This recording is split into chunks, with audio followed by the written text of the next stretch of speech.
సజీవుడైన దేవునికి స్తోత్రములు. ప్రభు యొక్క నామములు మీకు వందనములు. 2026 మే 28వ తారీఖు ఏర్పరచబడిన దైవవాక్యం విలాపవాక్యం 5:16. మా తల మీద నుండి కిరీటము పడిపోయెను, మేము పాపము చేసి ఉన్నాము, మాకు శ్రమ. ఈ వాక్యాన్ని బట్టి చూడగలిగితే దేవుని నుండి మనం పొందుకున్నటువంటి కిరీటం పడిపోకుండా జాగ్రత్తగా దానిని కాపాడుకోవాలి. పరిశుద్ధ గ్రంథములో దేవుడు మనకు సిద్ధపరిచిన కొన్ని కిరీటములు ఉంటున్నాయి. 1 అక్షయ కిరీటమని, 2 అతిశయ కిరీటమని, 3 జీవ కిరీటమని, 4 నీతి కిరీటమని, 5 వాడబారని మహిమ కిరీటమని, 6 సువర్ణ కిరీటం. ఈ విధంగా మనకు 6 కిరీటాలు మనకు కనబడుతూ ఉంటున్నాయి. అయితే వీటిని దేవుని నుండి మనం ఎలా సంపాదించుకోగలుగుతాం, దాన్ని మనం ఎలా కాపాడుకోవలసి వస్తుంది అన్నది వాక్యాన్ని బట్టి చూడగలిగితే 1 కొరింథీ 9:25-26లో చూడగలిగితే, ఒక వ్యక్తి తన ఆత్మీయ పందెపు రంగంలో ఎక్కడు కూడా అలసిపోకుండా పరిగెత్తడం అనేది జరగగలిగితే అలాంటి వ్యక్తికి దేవుడు అతిశయ కిరీటం అనేది ఇవ్వగలుగుతాడు. నీ ఆత్మీయ జీవిత పందెపు రంగం భూమి మీద ఉన్నంత వరకు పరిగెత్తే వ్యక్తిగానే ఉండాలి, ఆగిపోకూడదు. 2 మొదటి తెస్సలోనికలకు రాసిన పత్రిక 2వ అధ్యాయం 19-20లో చూడగలిగితే, మనం ఈ భూమి మీద ఏ దేవుని యొక్క కృపను బట్టి రక్షించబడగలిగితేమో అనేకమైన ఆత్మలను మనము రక్షించి దేవుని యొక్క రాజ్యానికి సిద్ధం చేయగలిగితే ఆ పరమతండ్రి మనకు అతిశయ కిరీటం అనేది ఇవ్వగలుగుతాడు.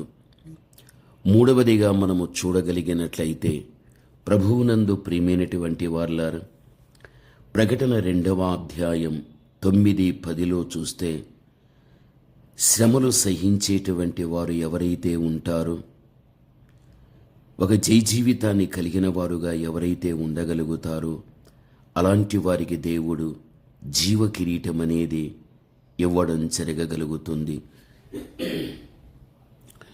జీవితంలో మనకు ఎన్నో శ్రమలు మనకు ఎదురవుతూ ఉంటాయి. సహించాలి, జయించాలి. అప్పుడే దేవుడు నీకు జీవ కిరీటం అనేది ఇవ్వడం జరుగుతుంది. 2వ తిమోతి 4వ అధ్యాయం 7-8లో చూడగలిగినట్లయితే, విశ్వాసం అనేది మనం ఎప్పుడు కాపాడుకోవడం అన్నది జరగగలుగుతుందో అలాంటి వారికి దేవుడు నీతి కిరీటం ఇస్తానని సెలవిస్తూ ఉంటున్నాడు. దేవుని యొక్క బిడ్డలైన మన జీవితంలో కూడా దేవుని నుండి మనం పొందుకున్న విశ్వాసం ఎక్కడ కానీ పోగొట్టుకొనకుండా, విశ్వాసములో బలహీనత అనేది రాకుండా దాన్ని బలపరుచుకుంటూ మనము కాపాడుకున్న వారమైతే దేవుడు మనకు నీతి కిరీటం అనేది ఇవ్వడం జరుగుతుంది.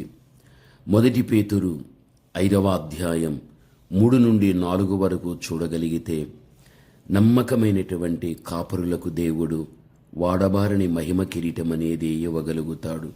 నిజమే, భూమి మీద కాపరి అయినా, సంఘ పెద్ద అయినా, సంఘములోని సభ్యుడైన ఎవరైనా కానీ ఒక నమ్మకత్వంతో కూడిన జీవితం అనేది ఉండగలిగితే దేవుడు వారికి వాడబారని మహిమ కిరీటం అనేది దేవుడు ఇవ్వడం జరగగలుగుతుంది.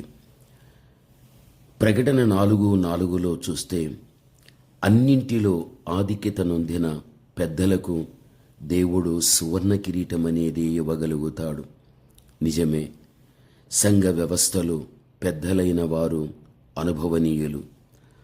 ఆత్మీయ జీవితంలో అనుభవాన్ని కలిగిన వారు ఒక సంపూర్ణమైనటువంటి స్థానాన్ని సంపాదించుకునేవారు కాబట్టి దేవుడు కూడా వారిని అనేక విధాలుగా సంఘ వ్యవస్థలో చక్కని ఆధిక్యతలు దేవుడు ఇచ్చి సంఘానికి క్షేమాన్ని కలిగించేటువంటి పరిస్థితులు ఎప్పుడైతే వారి నుండి జరగడం అనేది ఉండగలుగుతుందో దేవుడు వారికి సువర్ణ కిరీటం అనేది ఇవ్వడం జరుగుతుంది. అర్థం చేసుకోవాలి. ఈ కిరీటాలు ఇవన్నీ కూడా మనం పొందుకోవటానికి ఎటువంటి జీవితం జీవించగలిగితే ఈ కిరీటాన్ని పొందుకోగలుగుతామన్నది వినగలిగాం. వీటన్నిటిని కూడా ఒక్కొక్కటి విడమరిచి విశదీకరించి చెప్పాలి అంటే గంటలు కూడా మనకు సరిపోవు. దైవ వాక్య జ్ఞానాన్ని కలిగిన నీవు అర్థం చేసుకుంటూ ఆత్మీయతలో బలపరుచుకుంటూ సాగిపోవడం నీ ధర్మం. దేవుడిచ్చిన కిరీటాన్ని ఎక్కడ కానీ నువ్వు పోగొట్టుకోకుండా కాపాడుకోవడం నీ ధర్మం. ప్రార్థన. పరమతండ్రి అయిన మా దేవ, ఘనమైన మీ నామమునకు స్తోత్రములు. దేవా, మీరు మా తండ్రి మాకిచ్చిన యోగ్యమైన జీవితాన్ని బట్టి ఆ కిరీటములు నా తండ్రి మేము పోగొట్టుకొనకుండా కాపాడుకునేటువంటి కృపను మాకు చూపెట్టండి. మా జీవితంలో ఉండవలసిన యోగ్యతలు ఏమిటో తండ్రి క్లుప్తంగా మీరు నాకు మాకు అందరికీ అందించగలిగారు. అటువంటి శ్రేష్టమైన జీవితంలో మా జీవితం సాగిపోని మీ నిత్య కృపా ప్రసన్నత బిడ్డలందరి ఎడల మీరు చూపెట్టండి. యేసు నామములో ప్రార్థన చేస్తున్నాము తండ్రి. ఆమేన్.